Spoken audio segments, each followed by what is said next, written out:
నమస్కారం. V7 city న్యూస్కి స్వాగతం. ముందుగా ముఖ్యాంశాలు. వైకుంఠ ద్వార దర్శనాలపై టీటీడీ చైర్మన్ బిఆర్ నాయుడు సమీక్ష. సామాన్య భక్తులకు అధిక ప్రాధాన్యత ఇస్తున్నట్లు వెల్లడి. టీటీడీకి భారీ విరాళం. 9 కోట్లతో తిరుమలలోని పిఎసి 1, 2, 3లను ఆధునీకరిస్తున్నట్లు ప్రవాస భారతీయుడు రామలింగరాజు వెల్లడి. ఎస్వి యూనివర్సిటీలో చిరుతపల్లి సంచారం కలకలం. భయాందోళనలో విద్యార్థులు, అధ్యాపకులు. ఇక వార్తల్లోని వివరాలు. గత అనుభవాలను దృష్టిలో ఉంచుకొని ఈ ఏడాది 10 రోజుల పాటు వైకుంఠ ద్వార దర్శనాలను ఎంతో పకడ్బందీగా, ప్రణాళికాబద్ధంగా సామాన్య భక్తులకు అధిక ప్రాధాన్యతనిస్తూ ప్రణాళిక రూపొందించామని టీటీడీ చైర్మన్ బిఆర్ నాయుడు పేర్కొన్నారు. వైకుంఠ ద్వార దర్శనాల ఏర్పాట్లపై టీటీడీ చైర్మన్ బిఆర్ నాయుడు తిరుమలలోని చైర్మన్ క్యాంపు కార్యాలయంలో మీడియాతో సమావేశమయ్యారు. డిసెంబర్ 30 నుంచి జనవరి 8వ తేదీ వరకు జరిగే 10 రోజుల వైకుంఠ ద్వార దర్శనాల సందర్భంలో భక్తుల రద్దీ దృష్ట్యా ఈ ఏడాది విస్తృతమైన మరియు పకడ్బందీ ఏర్పాట్లు చేశామని ఆయన తెలిపారు. మొదటి 3 రోజులు నవంబర్ 27 నుంచి డిసెంబర్ 1 వరకు ఆన్లైన్లో నమోదు చేసుకున్న భక్తులకు మాత్రమే దర్శనం కల్పించనున్నట్లు చెప్పారు. మిగతా 7 రోజులు పూర్తిగా సామాన్య భక్తుల కోసం కేటాయించినట్టు ప్రకటిస్తూ 182 గంటల దర్శనాల్లో 164 గంటలు సామాన్యుల దర్శనమే చేసుకునేలా షెడ్యూల్ రూపొందించామని ఆయన తెలిపారు. జనవరి 2 నుంచి జనవరి 8వ తేదీ వరకు రోజుకు 15,000 ప్రత్యేక ప్రవేశ దర్శన 300 రూపాయల టికెట్లు, అలాగే రోజుకు 1000 శ్రీవాణి ట్రస్ట్ దర్శన టికెట్లు జారీ చేయనున్నట్లు తెలిపారు. డిసెంబర్ 5 ఉదయం 10 గంటలకు శ్రీవాణి కోట, అదే రోజు మధ్యాహ్నం 3 గంటలకు 300 రూపాయల దర్శన కోటాను విడుదల చేస్తామని వెల్లడించారు.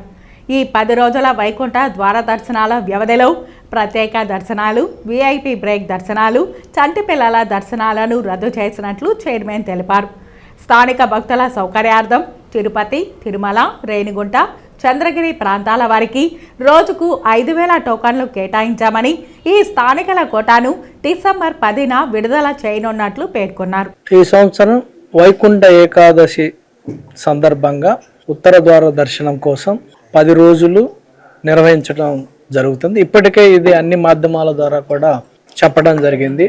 అయితే ఈసారి టికెట్ల ప్రక్రియ మాత్రం చాలా వరకు మార్చడం జరిగింది. దీని మీద పూర్తి స్థాయిలో అన్ని విభాగాలు కానీ ఎలక్ట్రానిక్ ప్రింట్ మీడియా కూడా తెలుసు, అందరు స్టేక్ హోల్డర్స్ కూడా డిస్కస్ చేసి చాలా పగడ్బందీగా ప్లాన్ అయితే చేయడం జరిగింది. దీంట్లో టెక్నాలజీని మ్యాక్సిమం ఉపయోగించుకొని రిస్క్ పారామీటర్స్ అని అనలైజ్ చేసుకొని ఆఫ్లైన్ టికెట్ ద్వారా తిరుపతిలో ఇచ్చే విధానానికి పూర్తి స్థాయిలో స్వస్తి చెప్పి 10 రోజులు ఒక మోడల్ తయారు చేయడం జరిగింది. ఈ మోడల్ ఇప్పటికే రిలీజ్ చేశాం. అది ఈరోజు న్యూస్ పేపర్స్ కూడా అన్ని న్యూస్ పేపర్లో కూడా క్యారీ చేయడం జరిగింది. దీనివల్ల చాలా రకాలైన ప్రయోజనాలు ఉన్నాయని చెప్పచ్చు. ఇది పూర్తి స్థాయిలో అందరూ కూడా చదివి అర్థం చేసుకొని దాన్ని వాళ్ళు రిజిస్ట్రేషన్ చేసుకొని డిప్పు ద్వారా సెలెక్ట్ అయిన వాళ్ళు, డిప్పు ద్వారా స్లాట్ అలాట్ అయిన వాళ్ళు first 3 days 30, 31, next year 1st తారీఖు ఈ 3 రోజులు కూడా స్లాట్ ఉన్న వాళ్ళు మాత్రమే దర్శనానికి వస్తే ఏ రకమైన ఇబ్బంది ఉండదు. అడ్మినిస్ట్రేషన్ మీద బర్డన్ ఉండదు. స్లాట్ లేకుండా వచ్చిన వాళ్ళు ఇక్కడ వచ్చి మళ్ళీ వెయిట్ చేయటం కూడా బాగుండదు. ఎందుకంటే 2nd తారీఖు నుంచి మాత్రమే సర్వదర్శనం ఉంటుంది కాబట్టి. సో అందుకని అందరికి కూడా ఒకటే విజ్ఞప్తి, టీటీడీ అన్ని రకాలకు కూడా ఇప్పటికే సూచనలు చేసింది. ఆ సూచనలు కూడా అందరూ ఫాలో అయితే ఎవరికి అడ్మినిస్ట్రేషన్కి బర్డన్ ఉండదు, వచ్చే భక్తులకు కూడా ఏ రకమైన ఇబ్బంది ఉండదని మీ ద్వారా తెలియజేయటం జరిగింది. సో వాళ్ళ భక్తులు కూడా వేచి చూస్తే 10 రోజుల్లో ఏదో ఒక రకంగా వాళ్ళకి అవకాశం వస్తుంది. 10 రోజుల్లో ఏ రోజు దర్శనం చేసుకున్నా కానీ అది సేమ్ ఉంటుందని చెప్పి ఇప్పుడే మనకు పండితులు తెలియజేయడం జరిగింది. సో అందుకని మీరందరూ కూడా భక్తులకి తెలియజేయవలసిందిగా మరొకసారి కోరుకుంటున్నాను అనమాట. ఫస్ట్ 3 రోజు వాళ్ళు రిజిస్ట్రేషన్ చేసుకుంటే, రిజిస్ట్రేషన్ రకరకాల పద్ధతుల్లో చేసుకోవచ్చు. చాలా సింప్లిఫికేషన్ చేశాం. It's a simplified procedure. Website ద్వారా చేసుకోవచ్చు, అలానే యాప్ ద్వారా చేసుకోవచ్చు, అలానే వాట్సాప్ ద్వారా కూడా చేసుకోవచ్చు. సఫిషియంట్ టైం ఉంది కాబట్టి రేపు 10 నుంచి అలానే 1వ తారీఖు దాకా వాళ్ళు రిజిస్ట్రేషన్ చేసుకోవచ్చు. 2వ తారీఖు మధ్యాహ్నం 2 గంటలకి డిప్ చేయటం జరుగుతుంది. ఈ రిజిస్ట్రేషన్ చేసిన వాళ్ళకు కూడా ఈసారి ఫ్యామిలీని యూనిట్గా తీసుకొని, అంటే 1+3 4 మెంబర్స్ ఒక డిప్లో ఒక స్లాట్ అంటే 4కి కూడా అవకాశం వస్తుంది. అందుకని వాళ్ళ పేర్లు కూడా చేసుకునేటప్పుడు ప్రాపర్గా 4 పేర్లు కూడా వాళ్ళు రాసి వాళ్ళు సబ్మిట్ చేయాల్సి వస్తుంది అనమాట. వాళ్ళు నోట్ చేసుకొని సబ్మిట్ చేయాల్సి వస్తుంది. సో అందుకని ఫ్యామిలీని ఒక యూనిట్గా తీసుకొని ఈ రకమైన పద్ధతుల్లో రిజిస్ట్రేషన్ చేసుకుంటే తర్వాత మనం తీసుకునే డిప్ ద్వారా వాళ్ళకి అవకాశం వస్తే ఫ్యామిలీ వచ్చే అవకాశం ఉంటుంది. ఇది ఒకటి. తర్వాత 2వ తారీఖు నుంచి అంటే జనవరి 2026 జనవరి 2 తారీఖు నుంచి మనకి సర్వదర్శనం ఏర్పాటు చేయడం జరిగింది. ఆ 7 రోజులు కూడా 8వ తారీఖు దాకా కూడా వాళ్ళు సర్వదర్శనంలో వచ్చి దర్శనం చేసుకోవచ్చు. ఈ 3 రోజులు రాకపోయినంత మాత్రాన డిసప్పాయింట్ కావాల్సిన పని లేదు. అలానే నెక్స్ట్ 7 రోజుల్లో కూడా సర్వదర్శనం ఉంటుంది. అలానే లోకల్స్ కూడా తిరుపతి లోకల్స్ మనం ఎప్పుడైతే ఎలా ఇస్తున్నామో అలానే వాళ్ళకి 6వ తారీఖు 7వ తారీఖు 8వ తారీఖు 3 రోజులు కూడా వాళ్ళకి ప్రత్యేకంగా 5,000 టికెట్లు ఇవ్వడం జరుగుతుంది. సో లోకల్కి కూడా వాళ్ళకి అవకాశాలు మెరుగ్గా ఉన్నాయి కాబట్టి అప్పుడు దాకా వాళ్ళకి వెయిట్ చేసే అవకాశం కూడా ఉంది, అవకాశం కూడా వస్తుంది. 3 రోజులు వాళ్ళకి అవకాశం ఉంటుంది. అలానే మనకి 2వ తారీఖు నుంచి 8వ తారీఖు దాకా ఎవ్రీడే 15,000 ఎస్ఈడి టోకెన్స్ ఇష్యూ చేస్తాం. అవి ఆన్లైన్లో వాళ్ళు బుక్ చేసుకోవచ్చు. అలానే 2వ తారీఖు నుంచి 8వ తారీఖు దాకా ప్రతిరోజు 1000 శ్రీవాణి దర్శనాలు కూడా ఉంటాయి. అవి కూడా వాళ్ళు బుక్ చేసుకోవచ్చు. ఇలా రకరకాల అవకాశాలు ఆన్లైన్లో అవైలబిలిటీ ఉన్నాయి. ఈ ఆన్లైన్ అవైలబిలిటీలో లేకపోతే 2వ తారీఖు నుంచి వాళ్ళకి సర్వదర్శనం కూడా అవకాశం ఉంది. అందువల్ల ఫస్ట్ 3 రోజులు వాళ్ళు ఎలక్ట్రానిక్ పద్ధతిలో వాళ్ళు రిజిస్ట్రేషన్ చేసుకుంటే ఈ 3 రకాల పద్ధతిలో వాళ్ళకి డిప్ ద్వారా వచ్చే అవకాశం ఉంటుంది. ఒకవేళ డిప్ ద్వారా రాకపోతే తర్వాత రోజుల్లో కూడా ఎలక్ట్రానిక్ పద్ధతిలో వాళ్ళు ఆన్లైన్లో ట్రై చేసుకోవచ్చు. అవి కూడా రాకపోతే 2వ తారీఖు నుంచి ఫ్రీ దర్శనం ఉంటుంది. ఆ ఫ్రీ దర్శనంలో కూడా వాళ్ళు రావచ్చు అనమాట. ఇలా చాలా పద్ధతుల్లో అన్ని ఫ్యాక్టర్స్ని కూడా కన్సిడర్ చేసి అందరికి కూడా అవకాశాలు కల్పిస్తూ ఈ రకమైన సిస్టాన్ని డిజైన్ చేయడం జరిగింది. ఈ రకమైన సిస్టంలో అందరూ కూడా వాళ్ళకు వచ్చిన అవకాశాల ప్రకారం స్లాట్ ప్రకారం ఫస్ట్ 3 రోజులు వస్తే చాలా బాగుంటుంది. ఒకవేళ రాకపోయినా డిసప్పాయింట్ కావాల్సిన పని లేదు.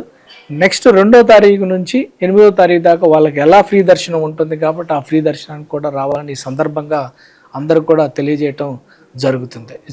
ఈసారి చాలా పకడ్బందీగా టెక్నాలజీని వాడాము. ఫాస్ట్ డేటాని కూడా అనలైజ్ చేసాము. ఏ రోజు ఎన్ని అవర్లు ఎన్ని చేయొచ్చు, ఎన్ని అవర్లు ఒక్కొక్క రోజు దర్శనానికి అవైలబిలిటీ ఉంటుందని కూడా చేయటం జరిగింది. అలానే సామాన్య భక్తులకి 90% టైం అలొకేట్ చేసేటప్పుడు ప్రివిలేజ్ దర్శనాలు అన్నీ కూడా రద్దు చేయటం జరిగింది. కేవలం విఐపి ఉన్నవాళ్ళు మాత్రమే ఆ రోజుల్లో రావాలని చెప్పడం జరిగింది 10 రోజులు కూడా. సో అన్ని ఫ్యాక్టర్స్ని కన్సిడర్ చేసి అందరికి కూడా అవకాశం కల్పించే విధంగా, అలానే సామాన్య భక్తులు మరింత అవకాశం కల్పించే విధంగా సిస్టాన్ని డిజైన్ చేయడం జరిగింది. దాన్ని అందరూ కూడా అర్థం చేసుకొని మీరు సామాన్య భక్తులు రీచ్ అయ్యేటట్టు కూడా చేస్తారని ఆశిస్తున్నాం. కలియుగ ప్రత్యక్ష దైవం తిరుమల శ్రీ వెంకటేశ్వర స్వామి వారిని పలువురు ప్రముఖులు దర్శించుకొని మొక్కులు చెల్లించుకున్నారు. బుధవారం ఉదయం విఐపి విరామ సమయంలో హైకోర్టు జస్టిస్ వి గోపాలకృష్ణారావు, సినిమా డైరెక్టర్ శైలేష్ కోలాను వేరువేరుగా స్వామివారి సేవలో దర్శించుకొని మొక్కులు చెల్లించుకున్నారు. దర్శన అనంతరం ఆలయ రంగనాయకుల మండపంలో వేద పండితులు వేదాశీర్వచనం అందించగా ఆలయ అధికారులు శ్రీవారి తీర్థ ప్రసాదాలు అందజేసి పట్టు వస్త్రంతో సత్కరించారు. సామాజిక మాధ్యమాల్లో పోస్ట్ చేయడం నిషిద్ధం. అతిక్రమించిన యెడల చట్టపరమైనటువంటి చర్యలు తీసుకోబడతాయి. నమో వెంకటేశాయ.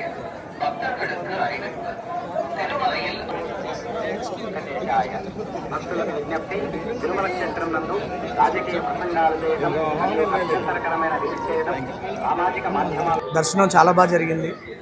కొత్త ప్రాజెక్ట్ స్టార్ట్ చేయబోతున్నాను. సో వెంకటేశ్వర స్వామి బ్లెస్సింగ్స్ గురించి వచ్చాం. So very positive start for the next project. Thank you sir. Details చెప్తాను నేను, బట్ మన సితారా ఎంటర్టైన్మెంట్స్కి చేస్తున్నాను, నాగవంశీ గారికి చేస్తున్నాను. సో హీరో ఎవరు ఏంటనేది అనౌన్స్మెంట్ అప్పుడు చెప్తాను. మన భారత రాజ్యాంగం దేశ ప్రజాస్వామ్య స్ఫూర్తికి ప్రతీక అని, రాజ్యాంగం నిబంధనలను ప్రతి ఒక్కరూ అనుసరించాలని తిరుపతి జిల్లా ఇన్ఛార్జి జాయింట్ కలెక్టర్, నగరపాలక సంస్థ కమిషనర్ ఎన్ మౌర్య పిలుపునిచ్చారు. 76వ భారత రాజ్యాంగ ఆమోద దినోత్సవ వేడుకలను బుధవారం నగరపాలక సంస్థ కార్యాలయంలో నిర్వహించారు. ఈ సందర్భంగా డాక్టర్ బిఆర్ అంబేద్కర్ చిత్రపటానికి పూలమాలలు వేసి నివాళులర్పించారు. కమిషనర్ మాట్లాడుతూ 1949 నవంబర్ 26న మన రాజ్యాంగాన్ని ఆమోదించినందుకు గుర్తుగా ప్రతి సంవత్సరం నవంబర్ 26న రాజ్యాంగ దినోత్సవాన్ని ఘనంగా జరుపుకుంటున్నామని తెలిపారు. భారత రాజ్యాంగం మనకు న్యాయం, స్వేచ్ఛ, సమానత్వం అందిస్తోందని తెలిపారు. అటువంటి రాజ్యాంగాన్ని గౌరవించడం, విలువలను కాపాడడం మన బాధ్యత అన్నారు. ప్రజాస్వామ్య దేశంగా, లౌకిక రాజ్యంగా మన దేశం కీర్తించబడడానికి దృఢమైన మన రాజ్యాంగమేనని తెలిపారు. భారత రాజ్యాంగాన్ని అమలు చేస్తామని ప్రతిజ్ఞ చేశారు. ఈ కార్యక్రమంలో మున్సిపల్ హెల్త్ ఆఫీసర్ డాక్టర్ యువ అన్వేష్ రెడ్డి, రెవెన్యూ అధికారులు సేతు మాధవ్ తదితరులు పాల్గొన్నారు. సర్వసత్తాక సామ్యవాద లౌకిక ప్రజాస్వామ్య గణతంత్ర అందరికీ సాంఘిక, ఆర్థిక, రాజకీయ న్యాయాన్ని పెంపొందించడానికి సత్యనిష్టాపూర్వకంగా తీర్మానించుకొని నియర్లీ 76 years ఈ కాన్స్టిట్యూషన్ ఆఫ్ ఇండియా నేనైతే ప్రిపేర్ అయిన ప్రతిసారి నాకు పబ్లిక్ అడ్మినిస్ట్రేషన్ సబ్జెక్ట్. అమెరికాకు చెందిన ప్రవాస భారతీయుడు మంతెన రామలింగరాజు తన కుమార్తె మంతెన నేత్ర, అల్లుడు వంశీ గాదురాజుల పేరు మీదుగా తిరుమలలోని యాత్రికుల వసతి సముదాయాల ఆధునీకరణకు గాను టీటీడీకి బుధవారం 9 కోట్లు విరాళంగా అందించారు. ఈ సందర్భంగా టీటీడీ చైర్మన్ తిరుమలలోని పద్మావతి అతిథి గృహంలో మీడియా సమావేశం నిర్వహించి దాతను అభినందించారు. ఈ సమావేశం ఏర్పాటు చేయడానికి కారణం నా పక్కనే కూర్చున్నటువంటి మంతెన రాజు గారు ఎవరైతే ఉన్నారో, రామలింగరాజు గారు, వీరు అమెరికాలో ఉంటారు. వీరు అందరికీ పరిచయమే. మనకి టీటీడీకి వారు పెద్ద డోనరు. 2012లో కూడా 16 crores డొనేషన్ ఇచ్చారు వేరియస్ డిపార్ట్మెంట్స్కి. అదేవిధంగా ఈరోజు వారి అమ్మాయి నేత్ర మంతెన గారికి పేరు మీద వంశీ గాదిరాజు వీరి అల్లుడు గారి మీద వీరు 9 కోట్ల రూపాయలు డొనేషన్ ఇచ్చి, అది పిఎస్సిస్ ఉన్నాయి ఏదైతే ఉన్నాయో పాతవి, వాటి రెన్యువేషన్ కోసం వాళ్ళు 9 కోట్లు డొనేషన్ ఇవ్వటానికి ఇక్కడికి ఇచ్చారు. వారికి, వారి కుటుంబానికి, అందరికీ టీటీడీ తరఫున ధన్యవాదాలు తెలియజేసుకుంటూ, ఇదే విధంగా వీరు మరింత డొనేషన్ ఇస్తారని ఆశిస్తూ వారికి కృతజ్ఞతలు తెలియజేసుకుంటున్నాను. Behalf of my son-in-law Vansi Gadraju and Netra, my daughter, we'd like to donate this 9 crores to these PSCs to improve these PSCs, and we're so glad to do this. And thank you for allowing us to do it. ఎలా అయితే సేవ చేయొచ్చో దాని మీద అడిగి, దాని మీద ఏమేం projects ఉన్నాయి, ఏం చేస్తే కామన్ పిలిగ్రిమ్స్కి బెనిఫిట్ ఉంటుందని మార్నింగ్ నుంచి చాలాసార్లు అడిగారు. ఏ ప్రాజెక్ట్ అయితే that should be useful to the common pilgrim అని వర్కౌట్ చేసుకొని వెంటనే మళ్ళీ వెళ్ళిపోవాలని చెప్పి. సో ఆల్మోస్ట్ అంటే మనకి ఒక 2-3 దాకా చేయొచ్చు. మనం ఫేజ్డ్ మేనర్లో చేద్దామండి. అంటే మన ఇప్పుడు PSC 5 వచ్చింది కాబట్టి PSC 5లో మ్యాక్సిమం వాడుకొని ఫస్ట్ PSC 1, తర్వాత PSC 2 అలా తీసుకొని 1 by 1 పూర్తి స్థాయిలో PSC 5లో ఎన్ని మోడర్న్ ఫెసిలిటీస్ ఉంటాయో అన్ని ఫెసిలిటీస్ కూడా చెప్పాము, ఎక్స్ప్లెయిన్ చేసాము సార్ కూడా. సో ఏమైనా ఉన్నా కానీ చేస్తాము, మళ్ళీ కూడా విల్ కమ్ ఫార్వర్డ్ అని చెప్పారు. అందుకని అన్ని ఫెసిలిటీస్ అక్కడే అన్ని కాంప్రహెన్సివ్గా అన్ని ఫెసిలిటీస్ వచ్చే విధంగా రీడిజైన్ చేసి దాన్ని రెనోవేట్ చేయడం జరుగుతుంది. తిరుపతి నగరంలోని ఆర్టీసీ బస్టాండ్ సమీపంలో ఉన్న బిఆర్ అంబేద్కర్ విగ్రహం వద్ద 76వ భారత రాజ్యాంగ ఆమోద దినోత్సవం సందర్భంగా వైసీపీ ఎస్సీ సెల్ నాయకులు తలారి రాజేంద్ర ఆధ్వర్యంలో వేడుకలను ఘనంగా నిర్వహించారు. ఈ కార్యక్రమానికి నగర మేయర్ డాక్టర్ శిరీష పాల్గొని వైసీపీ నాయకులతో కలిసి ఆమె అంబేద్కర్ విగ్రహానికి పూలమాలలు వేసి నివాళి అర్పించారు. అనంతరం మీడియాతో మాట్లాడారు. భారతదేశ రాజ్యాంగాన్ని ఆమోదించినటువంటి రోజును మనమందరం కూడా సంవిధాన్ దివస్గా అట్లాగే రాజ్యాంగ దినోత్సవంగా జరుపుకుంటాము. డాక్టర్ బిఆర్ అంబేద్కర్ గారి నేతృత్వంలో మహనీయులు ఎంతోమంది కలిసి వారి తెలివితేటలతో అపారమైనటువంటి పరిజ్ఞానంతో రూపొందించినటువంటి భారత రాజ్యాంగంలో ప్రభుత్వ నిర్మాణం ఎలా ఉండాలి, పరిపాలన ఎలా జరగాలని నిర్దిష్టమైనగా రచించబడినది. అలాగే శాసన వ్యవస్థ కానీ, కార్యనిర్వాహక వ్యవస్థ కానీ, చట్ట వ్యవస్థలు ఎలా ఉండాలి, వాటి బాధ్యతలు ఏంటో కూడా, అలాగే వాటి హద్దులు, అలాగే వారి మధ్య సమన్వయం కూడా ఎలా ఉండాలి అని చాలా స్పష్టంగా రూపొందించినటువంటి భారత రాజ్యాంగం. కాబట్టే మనం ఇవాళ అందరం కూడా వాటి స్వేచ్ఛను, స్వాతంత్రాన్ని అనుభవిస్తున్నాం. కాబట్టి అటువంటి గొప్ప రాజ్యాంగాన్ని మనకు అందించినటువంటి మహనీయులను మనం ఎప్పటి కూడా మర్చిపోకూడదు. అలాగే మనం ఎప్పటికీ వాళ్ళకి రుణపడి ఉండాలి. మనందరికీ తెలుసు, మాజీ ముఖ్యమంత్రి వర్యులు వైఎస్ జగన్మోహన్ రెడ్డి గారు సామాజిక న్యాయం అనేది మాటల్లో కాకుండా చేతల్లో చూపించినటువంటి నాయకుడు. అలాగే మనందరికీ తెలుసు, సామాజిక న్యాయానికి ఒక చిహ్నంగా విజయవాడ నడిబొడ్డున డాక్టర్ బిఆర్ అంబేద్కర్ గారి విగ్రహాన్ని ఏర్పాటు చేయడం, అలాగే ప్రభుత్వ పథకాలను ప్రతి ఒక్కరికి, సామాన్యులకు వాళ్ళ ఇంటి వద్దకే చేర్చినటువంటి గొప్ప వ్యక్తి జగన్మోహన్ రెడ్డి గారు. కానీ మనమందరం ఆలోచించాల్సింది, నిజంగా భారత రాజ్యాంగ దినోత్సవం జరుపుకోవడం అంటే మనం గుర్తు చేసుకోవడం కాదు, కానీ ఆ రాజ్యాంగాన్ని ఇప్పుడున్నటువంటి ప్రభుత్వం, అధికార ప్రభుత్వం వాటిని పరిరక్షిస్తుందా, దానికి తగ్గట్టు పరిపాలన చేస్తుందా అనేది మనమందరం కూడా ఆలోచించాలి.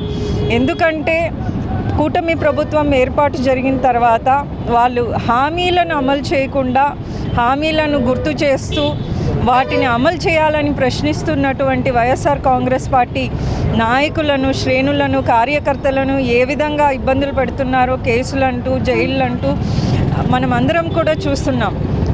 కాబట్టి అయినా కూడా జగన్మోహన్ రెడ్డి గారి నాయకత్వంలో వీటికన్నిటికీ భయపడకుండా వైఎస్ఆర్ కాంగ్రెస్ పార్టీ నాయకులు అందరూ కూడా వీటినన్నిటినీ ఎంతో ధైర్యంతో ఎదుర్కొంటున్నారు. కాబట్టి ప్రతి ఒక్కరు కూడా ఒకటే ఆలోచించాలి, మనం రాజ్యాంగ దినోత్సవం జరుపుకోవడమే కాకుండా వాటిని ఎలా పరిరక్షించుకోవాలనేది కూడా మనమందరం ఆలోచించాలి. రాజ్యాంగ దినోత్సవం అందరికీ రాజ్యాంగ దినోత్సవ శుభాకాంక్షలు.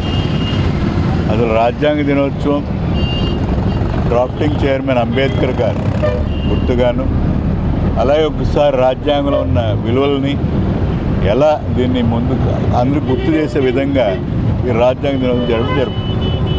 ఇందులో ముఖ్యంగా అతిపెద్ద రాజ్యాంగం మన భారతదేశంలో. దీంట్లో ప్రతి ఒక్కరికి న్యాయము, ధర్మము, సమానత్వము, రక్షణ, ఈక్వాలిటీ అన్నిటికి కూడా ఈరోజు కల్పిస్తూ ఆ రోజు డ్రాఫ్ట్ చేసిన అంబేద్కర్ నిజంగా చిరస్మరణీయులు. మరి గుర్తుగానే ఈరోజు రాజ్యాంగం జరుగుతుంది. కానీ రాజ్యాంగం ప్రతి ఉంది. మనం ఏం చేయాలి, ప్రజలు ఏం చేయాలి, పాలకులు ఏం చేయాలి, పాలకులు ఎలా పరిపాలించాలి, రాష్ట్రాలు ఏం చేయాలి, కేంద్రాలు అన్ని విధాలు దాంట్లో విస్తృతంగా. ఇప్పటికీ ఈరోజు ప్రభుత్వాలు మారినప్పుడు కొన్ని తేడాలు. ఉదాహరణకి నవరత్నాలు ఎవరు బాగుపడ్డారండి? బడుగు బలహీన వర్గాలు బాగుపడ్డారు. అదే అంబేద్కర్ సమానత్వం, బడుగు బలహీన వర్గాలు, నా బీసీలు, నా ఎస్సీలు, నా మైనారిటీలని చేసిన నాయకుడు ఎవరైనా ఉన్నారంటే ఒక్క జగన్మోహన్ రెడ్డి గారు, మాజీ ముఖ్యమంత్రి గారు, ఎవరికి కాదు. కానీ ఈరోజు అది దానికి పేదవారు నిజంగా నష్టపోతున్నారు అనిపిస్తుంది. ఈరోజు మెడికల్ కాలేజ్ అంటే ప్రైవేటైజ్ చేస్తారు. ప్రైవేట్ కాలేజ్ ఏమన్నా పేదవాడి సీట్ తెచ్చుకోవాలి, కోట్లు ఖర్చు పెట్టి తెచ్చుకోలేడు. అంటే అసమానత్వాన్ని పెంచుతూ ఉన్నారు. అంటే మనకు సమాజంలో ఉన్న అసమానత పెరిగే పరిస్థితి ఈరోజు పాలన కనిపిస్తుంది. ఇది రాజ్యాంగ విరుద్ధం కూడా.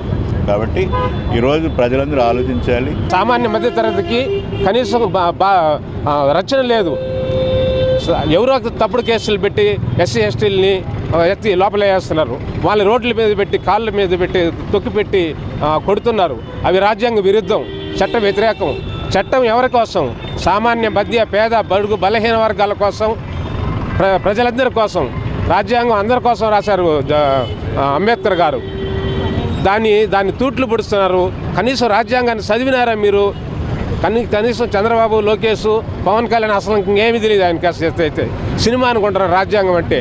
కాబట్టి రాజ్యాంగ విలువలు తెలుసుకోండి, రాజ్యాంగాన్ని చదవండి, పేద బడుగు బలహీన వర్గాలకి కావలసిన సదుపాయాలు కల్పించండి, వేధింపు కార్యక్రమాలు మానుకోండి, చట్టబద్ధ రకాలు మానుకోండి.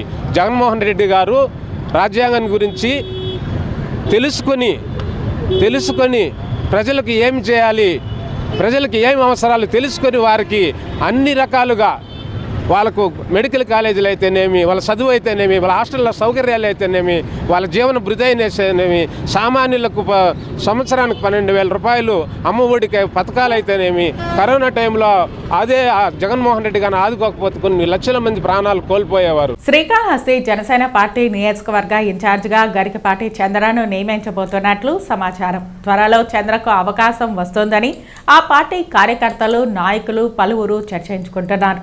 అయితే వీరు కాకుండా మరో 2 తీవ్రంగా ఇన్ఛార్జి కోసం ప్రయత్నం చేస్తున్నారు. అవకాశం మాత్రం గరికపాటికి ఉందని సమాచారం. ప్రస్తుతం గరికపాటి చంద్ర శ్రీకాళహస్తి నియోజకవర్గం కాపునాడు అధ్యక్షులుగా కొనసాగుతున్నారు. గత 8 నెలలుగా జనసేన పార్టీలో చేరి పార్టీని బలోపేతం చేయడానికి తన వంతు కృషి చేస్తున్నారు. శ్రీకాళహస్తి జనసేన ఇన్ఛార్జిగా ఉన్న కోట వినుత ఓ కేసులో ఆరోపణ రావడంతో ఆమెను పార్టీ సస్పెండ్ చేయడం జరిగింది. అప్పటి నుండి ఇన్ఛార్జిగా ఎవరూ లేరు. ప్రస్తుతం శ్రీకాళహస్తి జనసేన పార్టీలో చెప్పుకోదగ్గ నాయకులు లేకపోవడంతో బలిజ సామాజిక వర్గానికి చెందిన ప్రజలు ఎక్కువగా ఉన్నారని భావించి గరికపాటి చంద్ర అయితే పార్టీని స్థానికంగా బలోపేతం చేయగలడని ఆ పార్టీలో కొందరు అంటున్నారు. దీనిని బట్టి చూస్తే గరికపాటికి ఇన్ఛార్జ్ అవకాశాలు ఉన్నాయని అంటున్నారు. ఇప్పటికే గరికపాటి చంద్ర కొందరు మహిళా నాయకురాలను కూడా పార్టీలో చేర్పించే ప్రయత్నాలు చేస్తున్నారు.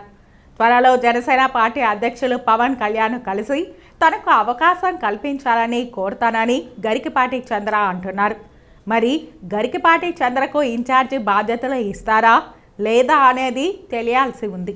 తిరుపతి బైరాపట్టిన పద్మావతి పార్కు వద్ద అర్ధాంతరంగా నిలిపివేసిన కల్వర్టును తక్షణమే పూర్తి చేయాలని సిపిఐ జిల్లా కార్యదర్శి మురళి డిమాండ్ చేశారు. బుధవారం బైరాపట్టిలోని కల్వర్టు వద్ద సిపిఐ ఆధ్వర్యంలో నిరసన కార్యక్రమాన్ని చేపట్టారు.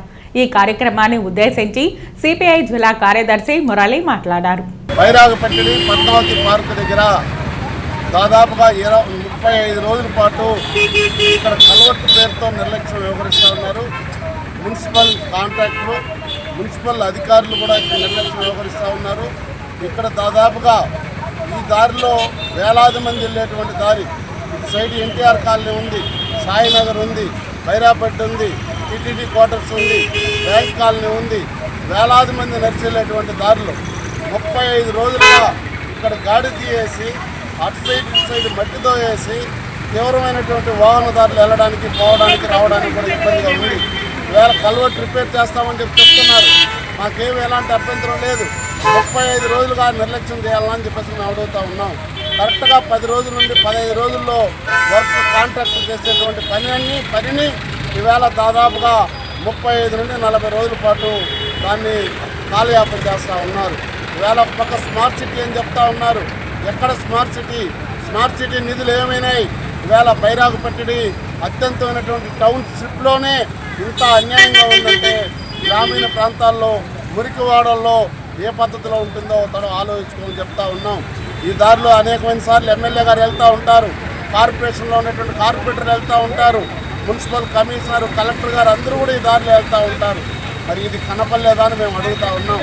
తక్షణమే మున్సిపల్ కాంట్రాక్టర్ పైన చర్యలు తీసుకొని ఈ బ్రిడ్జిని త్వరలో కానీ పూర్తి చేయకపోతే ఇక్కడే భారత కమ్యూనిస్ట్ పార్టీ సిపిఐ నిరవధిక నిరాహార దీక్షలు కూర్చోవడానికి కూడా వెనకాడుకోవు.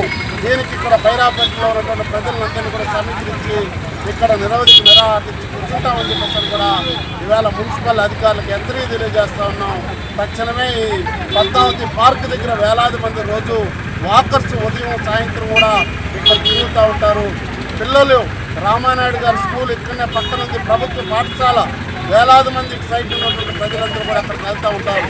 రాయలసీమ కాలేజ్ ఉంది, ఇటు సైడ్ హాస్టల్స్ ఉన్నాయి, పీజీ హాస్టల్స్ ఉన్నాయి.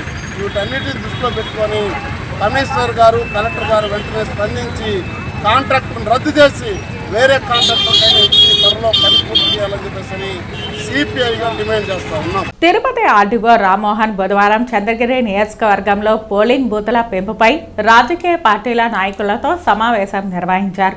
తెలుగుదేశం పార్టీ నాయకులు వారికి అనుకూలమైన ప్రదేశాలలో పోలింగ్ బూతులను ఏర్పాటు చేసుకుని దొంగ ఓట్లు వేయడానికి నిర్ణయం తీసుకున్నారని, దీనిపైన తాము అభ్యంతరాలు వ్యక్తం చేసినట్టు మాజీ ఎమ్మెల్యే చివిరెడ్డి భాస్కర్ రెడ్డి తనయుడు హర్షిత్ రెడ్డి పేర్కొన్నారు.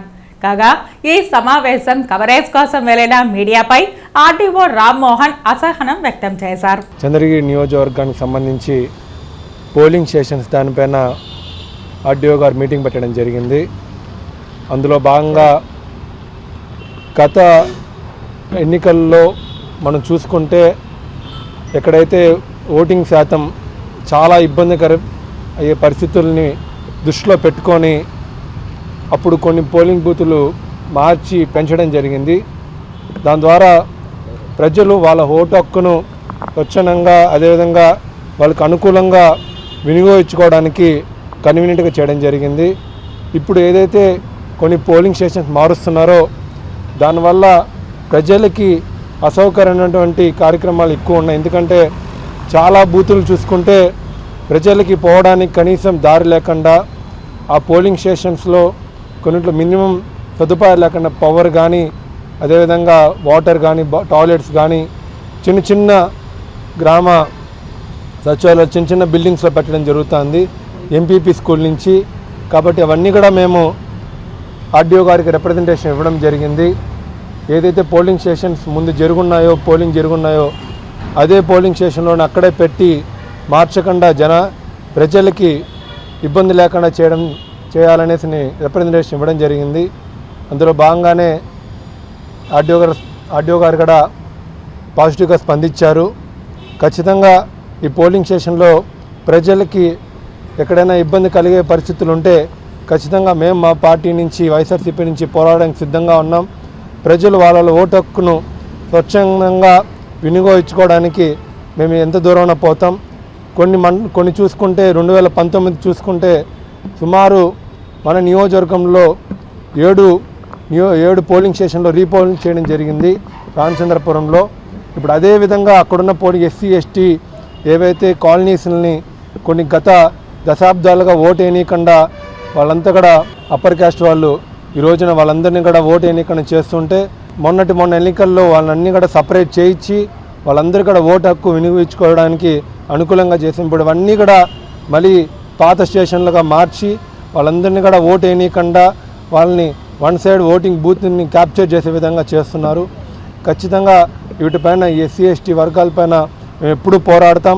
ఈ బూతుల్ని ఎక్కడ మార్చకుండా ఏవైతే ఇప్పుడు ఉన్న పోలింగ్ స్టేషన్లోనే అక్కడే పెట్టి మెయిన్ ఎస్సీ ఎస్టీ వాళ్ళకి ఓటు హక్కు వినియోగించే విధంగా మేము పోరాడతామని కూడా తెలియజేసుకుంటున్నాను. ఇప్పుడు సుమారు వాళ్ళు 30 పైన బూతులు వాళ్ళు మారుస్తున్నారన్న.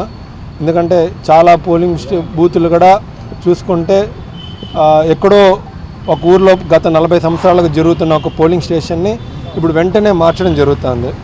అక్కడ ఏమవుతుందంటే అది కూడా ఏంటంటే మేజర్ ఊరు కాడున్న దాన్ని చిన్న హ్యాబిటేషన్లో వాళ్ళకి ఏవైతే కొన్ని పార్టీలకి కన్వీనియంట్గా ఉన్న బూతుల్లో పెట్టడం అది నిజంగానే దుర్మార్గం అనేది మళ్ళీ చెప్పడం జరిగింది. ఖచ్చితంగా దానిపైన యాక్షన్ అనేది తీసుకుంటాను. దేశాన్ని స్వచ్ఛాంధ్ర వైపు నడిపించాలంటే అందరి భాగస్వామ్యం అవసరమన్నారు ఎన్సీసీ ఆంధ్ర తెలంగాణ రాష్ట్రాల deputy director general nursing Sailani.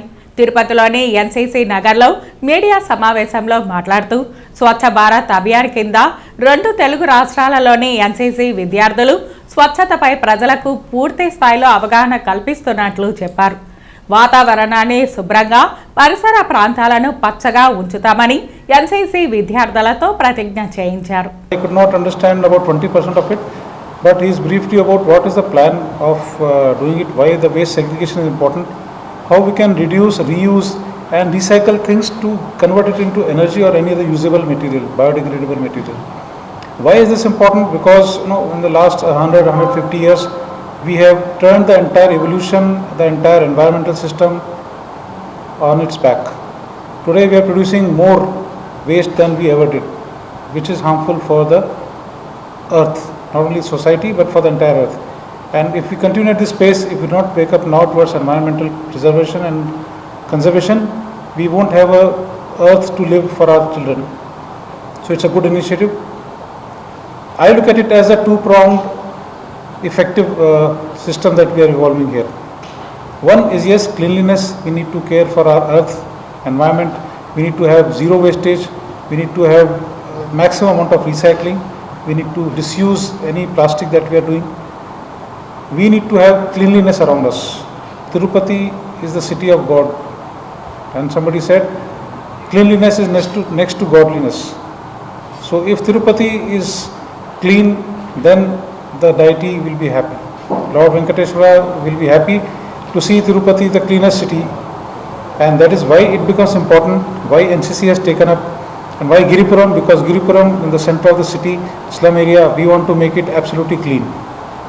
Okay, and apart from being cleanliness and environmental, I am looking at it as also a character building exercise. The involvement of youth of NCC will send a signal to the society, to the other youth, because when they ensure that the cleanliness is there, when there is a clean locality, they say Swachh Man, Swachh Hriday, Swachh Vichar.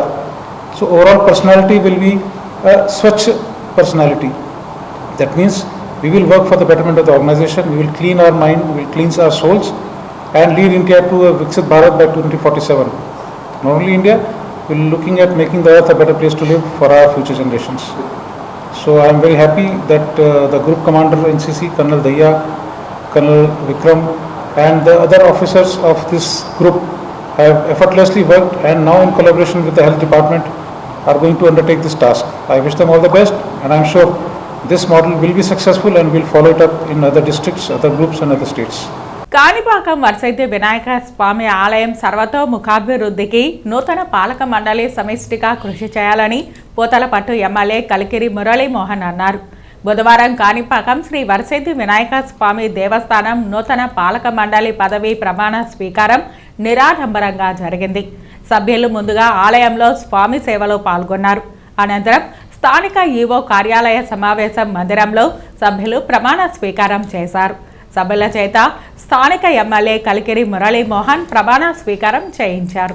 ఆ విఘ్నేశ్వరుడి ఆశీస్సులతో నియమితులైనటువంటి అధ్యక్షుల వారికి, అట్లాగే పాలక మండలి సభ్యులందరికీ కూడా పేరు పేరున నమస్కారం. వారికి హృదయపూర్వకమైనటువంటి అభినందనలు, శుభాకాంక్షలు. ఈరోజు గౌరవ ముఖ్యమంత్రి నారా చంద్రబాబు నాయుడు గారు కానీ, లోకేష్ బాబు గారు కానీ, పవన్ కళ్యాణ్ గారు కానీ, మోదీ గారు కానీ హిందూ దేవాదాయ సంస్థల పట్ల నిబద్ధతతో ఉన్నారు. ధార్మికమైనటువంటి విషయాలలో కానీ, ధర్మ సంబంధమైనటువంటి విషయాల్లో కానీ ఎక్కడా కూడా లోటుపాట్లు లేకుండా చూసుకునే ప్రభుత్వం కూటమి ప్రభుత్వం. మీరు అందరూ చూస్తూనే ఉన్నారు. అలాంటి ప్రభుత్వంలో పాలకులుగా నియమింపబడినటువంటి వారు ఈరోజు ప్రమాణ స్వీకారం చేయడం ఇది ఒక శుభదినం. నిన్న జీవో విడుదలైన తర్వాత ఈరోజు వారందరూ కూడా ఆలయంలో ప్రమాణ స్వీకారం చేయడం జరిగింది.